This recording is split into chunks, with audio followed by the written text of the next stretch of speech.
Selamat pagi, saya Nikita Andriani, calon guru penggerak angkatan 10. Hari ini saya akan melaksanakan tugas dengan modul 3.1.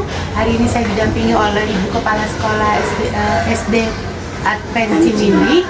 Beliau adalah kepala sekolah di SD ya Bu ya? Iya. Dengan Ibu Sariana Purba. Ibu Riana. Ibu Riana. Kita akan sedikit mewawancarai beliau untuk kegiatan saya di CGP. Selamat pagi Bu. Selamat pagi Bu Eni. Ya, apa kabarnya nih? Susah-susahnya di sini ya? Iya. Ibu mudah-mudahan sehat hari ini Bu ya. Saya minta waktunya hari ini Ibu untuk membantu saya dalam kegiatan CGP angkatan 10 saya. Apakah Ibu berkenan Bu? Semoga saya bisa bantu Bu. Ya, saya ada sedikit yang akan saya tanyakan Bu. Beberapa pertanyaan saya mengenai keputusan pengambilan keputusan Ibu. Yang pertama Ibu, selama ini bagaimana Ibu mengidentifikasi kasus-kasus yang merupakan dilema etika dan atau rujukan moral di sekolah yang Ibu pimpin? Jadi kalau ada dilema etika dengan rujukan moral ini kan untuk mengambil keputusannya biasanya rada susah ya. Iya. Cuman saya hanya berpikir begini, selama niat kita baik, artinya bahwa tujuan kita satu untuk memanusiakan anak-anak didik kita, pasti ada jalan keluar. Gitu, itu yang saya lakukan selama ini. Walaupun ada dilema dengan rujukan moral itu, ya kita berimbang dan dicari titik tengahnya. Titik tengahnya, jadi tidak berpihak pada satu, Tidak berpihak ya. ya. Lanjut ya Bu ya. Selama ini bagaimana Ibu menjalankan pengambilan keputusan di sekolah Ibu, terutama untuk kasus-kasus di mana ada dua kepentingan yang sama-sama benar nih Bu, atau sama-sama mengandung nilai kebajikan. Berarti berhubungan dengan dilema etika Iya. ya. Nah kalau biasanya kan kita timnya, jadi ada guru-guru, ada guru kelas. Jadi kalau misalnya ada yang bermasalah di sekolah berhubungan dengan dilema etika ini, biasanya kami bawa ke forum guru, rapat guru. Jadi mana nih yang terbaik yang kita putuskan, mana nih yang terbaik yang kita ambil, tujuannya satu, bukan untuk kepentingan pribadi pihak tertentu ya, jadi pihak sebelah sini atau sebelah sana, tapi biasanya kita cari titik tengah yang terbaik dan untuk kemajuan anak. Ya, berarti didiskusikan dulu ya Bu ya. Komunikasikan.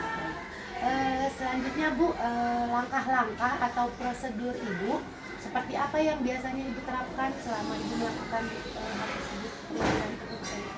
Langkah-langkahnya. Biasanya ketika ada dilema ini kan biasanya disampaikan ke saya, kalau Ya. biasanya dari wali kelas ya, Ya. Nah, atau orang tua yang menyampaikan, Ya. maka saya akan mengundang guru-guru. Nah, Ya. guru-guru baru saya tanya dulu, tanya dulu gurunya, versinya gurunya bagaimana, versi anaknya bagaimana, versinya orang tua bagaimana. Jadi dikumpulkan dulu fakta-faktanya gitu. Jadi setelah dikumpulkan, baru dicari benang merahnya ini gimana nih, apa solusi yang akan kami ambil. Jadi langkah-langkahnya tahu, masalahnya tahu, baru kami selesaikan masalah. Seperti mengumpulkan data dulu Iya, gitu ya Bu ya. dikumpulkan, nggak Ya. semena-mena kita memihak ke sana, memihak ke Iya. sini enggak. Jadi dicari dulu sampai kita menemukan kesimpulan yang terbaik. Bu ya. Lanjut Bu ya. Hal-hal apa saja yang selama ini Ibu anggap efektif Bu dalam pengambilan keputusan pada kasus-kasus dilema etika? Hal-hal apa ya? Biasanya kan kalau dilema etika ini kayak gimana ya? Tidak bisa kita misalnya peraturan saklek ya, tapi maksudnya ini benar juga, tapi ini benar juga gitu. Jadi biasanya yang kami lakukan ya itu tadi, kita pertimbangkan dari segala sisi, kita pikirkan yang terbaik untuk anak, kita juga pikirkan apa nanti yang mungkin orang-orang tertentu yang tidak sependapat dengan kita atau yang sependapat dengan kita, maka kami akan buat dulu akar masalahnya apa, terus langkah-langkahnya apa, terus penyelesaian apa yang kami ambil, bagaimana cara menyampaikannya, sampai ke situ kita pikirkan biasanya, sampai akhirnya bentuk penyampaian. Kan kadang-kadang di dalam penyampaian ini juga kalau tidak pas waktu dan caranya masalah juga kan. Jadi kita cari momen yang terbaik gitu. Iya, waktunya juga. Iya Bu. Apakah Ibu memiliki sebuah tata cara atau jadwal tertentu Bu dalam sebuah penyelesaian kasus dilema etika? Apakah Ibu langsung menyelesaikan pada saat itu atau ibu memiliki sebuah jadwal untuk menyelesaikannya, atau bentuk atau prosedur seperti apa yang ibu jalankan? Enggak sih, jadi kalau biasanya yang seperti itu, kalau ada masalah tadi dilema etika itu, kita cari masalahnya, kita kumpulkan. Kalau misalnya dia kecil yang bisa diselesaikan pada waktu itu, kita akan selesaikan. Tapi kalau misalnya memerlukan pemikiran-pemikiran lain, ya kita tunda sampai kita menemukan waktu yang paling tepat, kita akan sampaikan. Jadi tidak terburu-buru gitu. Berarti tergantung masalahnya. Tergantung masalahnya, betul.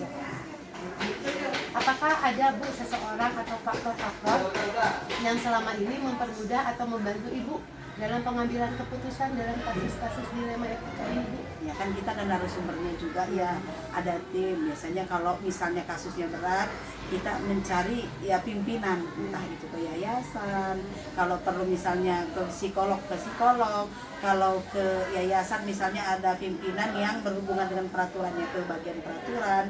Jadi tim kan, kalau kita sekolah ini tim, bukan saya sendiri tapi tim.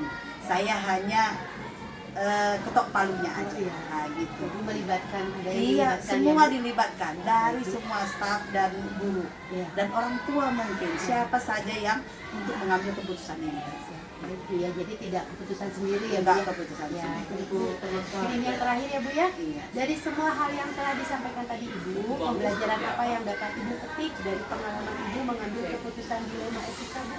Setelah dari dilema etika ini, saya merasa memang ini hal yang kadang-kadang seperti seperti butuh keahlian, jadi butuh pengalaman, berulang-ulang, tapi setiap saat ada hal-hal baru yang menjadi penguat bagi saya, bahwa ketika itu terjadi, yang kemarin belum tentu cocok untuk hari ini, tapi paling tidak pengalaman yang lalu menjadi guru bagi kita, pelajaran untuk kedepannya. Bu, terima kasih banyak ya Bu untuk bantuannya. Mudah-mudahan apa yang disampaikan juga bermanfaat buat saya ya Bu, ilmu buat saya ke depannya ya Bu. Sama-sama Bu, ini kita sama-sama ilmunya ini bisa saya terapkan juga ya Bu ke depannya. Mudah-mudahan Ibu sehat selalu. Terima kasih untuk waktunya, Ibu sudah membantu saya untuk kegiatan ini. Ke depannya kita bisa bertemu lagi ya Bu ya. Assalamualaikum Bu, selamat pagi, mudah-mudahan Ibu sehat ya hari ini. Kabarnya mohon izin waktunya Bu buat membantu saya untuk kegiatan tugas CGP di angkatan 10 ini. Saya minta izin waktunya untuk wawancara sedikit ya Bu ya. Ada pertanyaan yang ingin saya tanyakan ke Ibu selaku pimpinan di SDN 187 Lumangsan. Selama ini bagaimana Ibu dapat mengidentifikasi kasus-kasus yang merupakan dilema etika atau bujukan norma? Ibu akan mencoba menjawab, walaupun ya artinya tidak semua kasus itu bisa diselesaikan secara mendadak. Artinya seperti ini, Ibu menyelesaikan masalah itu berarti kita harus melihat dulu latar belakangnya, masalah itu muncul seperti apa. Artinya Ibu harus melihat identifikasinya seperti apa, terus permasalahannya seperti apa. Nanti baru Ibu akan mengambil tindakan untuk menyelesaikan kasus itu. Oke, jadi dilihat dari latar belakangnya dulu ya Bu ya. Iya, betul. Lanjut ya Bu, ada beberapa pertanyaan yang nanti saya sampaikan. Selama Ibu menjadi kepala sekolah, Bu, bagaimana Ibu menjalankan pengambilan keputusan di sekolah Ibu, terutama untuk kasus-kasus di mana ada dua kepentingan yang sama-sama benar nih Bu. Jadi yang satu semuanya mengandung nilai kebajikan, benar dua-duanya. Ibu mengambil keputusannya bagaimana Bu? Jadi yang Ibu tadi katakan, kita harus bisa mengidentifikasi dulu masalahnya seperti apa. Jadi nanti Ibu mengambil keputusan itu tidak salah. Artinya bisa menjembatani kedua belah pihak. Artinya tidak merugikan salah satu guru atau orang yang bermasalah tersebut. Seperti itu. Balik lagi ke latar belakang yang paling penting ya Bu ya. Betul. Jadi akar masalahnya dulu ya Bu. Seperti apa? Lanjut Bu, langkah-langkah atau prosedur seperti apa yang biasa Ibu lakukan selama Ibu menjadi pimpinan di sekolah ini? Ya, otomatis kalau permasalahan itu kan tidak bisa langsung kita tangani. Berarti kita juga harus mengumpulkan data, fakta, permasalahannya seperti apa. Ya itu tadi balik lagi identifikasi masalahnya seperti apa. Akar permasalahannya seperti apa. Baru nanti Ibu berembuk atau sharing. Ibu panggil bagaimana ini bisa terjadi, permasalahan ini bisa terjadi. Mungkin nanti kan akan bercerita seperti apa. Nah baru nanti Ibu akan mengambil keputusan yang nantinya keputusan Ibu itu tidak merugikan orang lain. Berarti mengajak diskusi dulu ya Bu ya. Betul, sharing pendapat dulu. Ya betul sekali ya Bu ya. Ya, lanjut ya Bu ya. Hal-hal apa saja yang selama ini Ibu anggap efektif Bu dalam pengambilan keputusan pada kasus-kasus dilema etika Bu? Ya seperti itu tadi, kadang-kadang kalau yang namanya etika, dilema etika itu kita tidak bisa artinya membenarkan diri sendiri. Oh kata Ibu ini benar, kata Neng ini itu benar.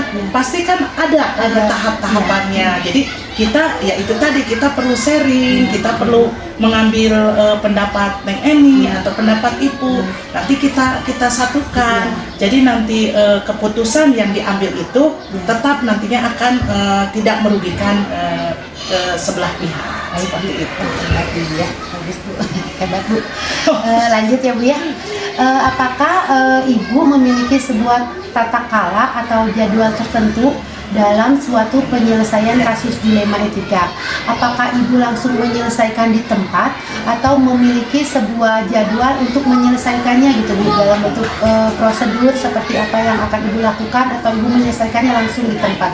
Ya, yang seperti Neng sudah ketahui lah, kalau Ibu tidak punya jadwal untuk menjadwal kasus-kasus, tapi Ibu secara spontan akan menyelesaikan kasus itu waktu itu juga.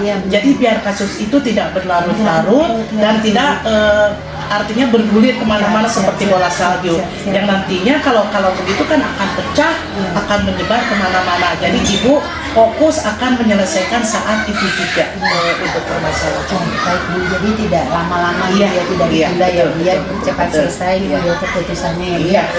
Ya Bu. Lanjut Bu ya.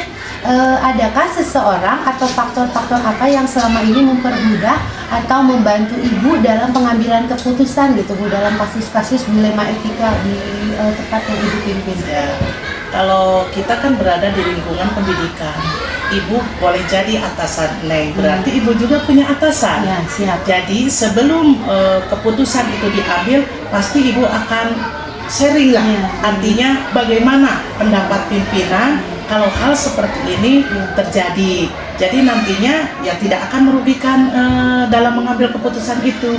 Tetap aja, walaupun tidak secara gamblang ya mengambil keputusan yang pimpinan Ibu berikan, tapi Ibu akan tetap ada tahap-tahapnya, fase-fasenya, harus seperti apanya, sehingga nanti dalam mengambil keputusan itu Ibu tidak menyalahi langkah lah, artinya tidak artinya bertindak adil lah, bijaksana dalam mengambil keputusan seperti itu. Berarti ada yang Ibu jadikan. Betul, tetap saja ada ya. tetap saja. Dari semua hal yang telah disampaikan tadi oleh Ibu, pembelajaran apa yang dapat Ibu petik dari pengalaman Ibu mengambil keputusan dilema etika ini Bu? Artinya dalam sebuah lingkungan itu kasus selalu ada. Datangnya tiba-tiba, tidak disangka. Pada saat itu juga kadang-kadang ada. Dalam hal sekecil apapun akan jadi masalah. Artinya ini menjadi pembelajaran buat Ibu juga. Pembelajaran buat Ibu harus bagaimana mengambil tindakan sehingga nantinya kalau muncul lagi kasus seperti ini, Ibu sudah tidak kaget lagi. Jadi Ibu sudah ada gambaran, oh seperti ini. Jadi itulah hal yang menjadi buat Ibu nantinya untuk mengambil keputusan ke depannya. Kalau timbul permasalahan lagi, akan lebih bijaksana untuk mengambil segala keputusan seperti itu. Gitu.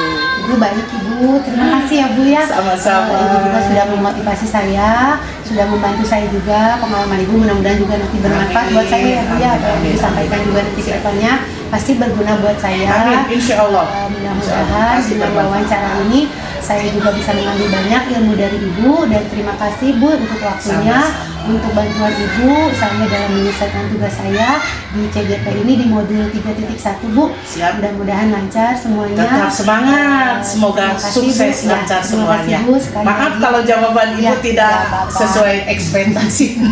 Terima kasih ya Bu. Sama-sama. Mudah-mudahan Ibu sehat selalu. Amin ya Allah. Saya mengucapkan terima kasih. Amin, amin, amin. Terima kasih ya Bu. Sama-sama.